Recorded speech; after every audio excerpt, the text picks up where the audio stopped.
नमस्कार दोस्तों, जय माँ दुर्गे। नवरात्रि के 8वें दिन आप सभी का स्वागत है मेरे YouTube चैनल में। इससे पहले मैं बताना चाहूँगी, अगर आपने मेरे चैनल को सब्सक्राइब नहीं किया है तो आप सभी मेरे चैनल को सब्सक्राइब कर लीजिए इसी तरह की आध्यात्मिक वीडियो को देखने के लिए। आइए दोस्तों, आज हम देखते हैं नवरात्रि के 8वें दिन कौन सी देवी का होता है और इसकी पूजा विधि पूरी जानकारी आज मैं आपको इस वीडियो में दूंगी। तो आइए देखते हैं किस प्रकार से नवरात्रि के 8वें दिन माता की पूजा की जाती है। नवरात्रि के 8वें दिन महागौरी की पूजा का रहस्य जानें। शारदीय नवरात्रि अब अंतिम पड़ाव पर पहुंच चुकी है। आज माँ दुर्गे के 8वें स्वरूप माँ गौरी की पूजा की जाती है। 8वें दिन माँ गौरी की पूजा देवी के मूल भाव को दर्शाता है। देवी भगवत पुराण के अनुसार माँ के 9 रूप और 10 महाविधाएं सभी आदिशक्ति के अंश और स्वरूप हैं, लेकिन भगवान शिव के साथ उनकी अर्धांगिनी के रूप में माँ गौरी सदैव विराजमान रहती हैं। इनकी शक्ति अमोघ और साध फलदायिनी है। नवरात्रि की अष्टमी तिथि को विशेष महत्व रखती है इनकी पूजा, क्योंकि कई लोग इस दिन कन्या पूजन और व्रत भी खोलते हैं। आइए जानते हैं माँ गौरी के बारे में विशेष बातें। इस तरह माँ गौरी का नाम पड़ा माँ गौरी देखते हैं। देवी भगवत पुराण के अनुसार देवी पार्वती का जन्म राजा हिमालय के घर में हुआ था। देवी पार्वती को मात्र 8 वर्ष की उम्र में अपने पूर्व जन्म की घटनाओं का आभास हो गया और तब से ही उन्होंने भगवान शिव को पति के रूप में प्राप्त करने के लिए तपस्या शुरू कर दी।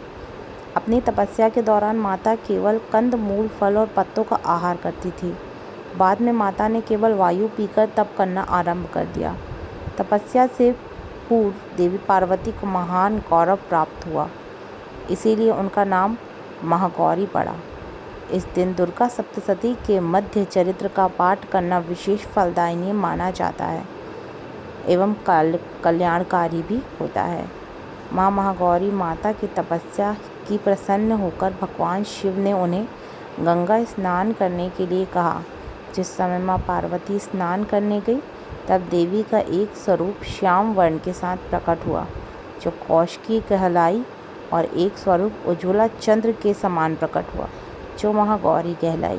गौरी रूप में माता अपने हर भक्त का कल्याण करती है और उनकी समस्याओं को मुक्त करती है। जो व्यक्ति किन्हीं भी कारणों से 9 दिन तक उपवास नहीं रख पाता है, अगर वो इस दिन उपवास रखता है, उनके लिए नवरात्रि में प्रतिपद और अष्टमी तिथि को व्रत रखने का विधान है।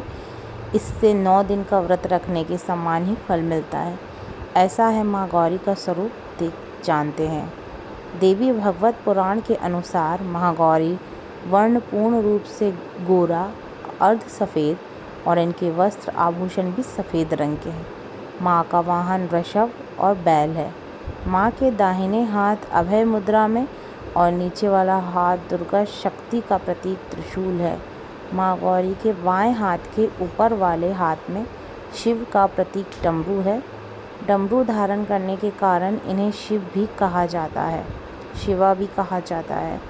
माँ के नीचे वाला हाथ अपने भक्तों को अभय देता हुआ वर मुद्रा में है। माता का ये रूप शांत मुद्रा में ही दृष्टिगत है। इसकी पूजा करने से सभी पापों का नाश होता है। भोग में माँ गौरी को चढ़ने वाली चीज़ें कुछ इस प्रकार हैं।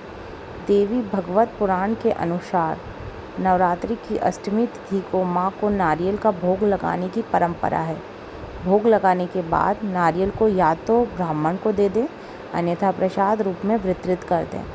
जो भक्त आज के दिन कन्या पूजन करता है, वह हलवा, पूड़ी, सब्जी, काले चने का प्रसाद विशेष रूप से बनाया जाता है। माँ गौरी को गायन और संगीत अति प्रिय है।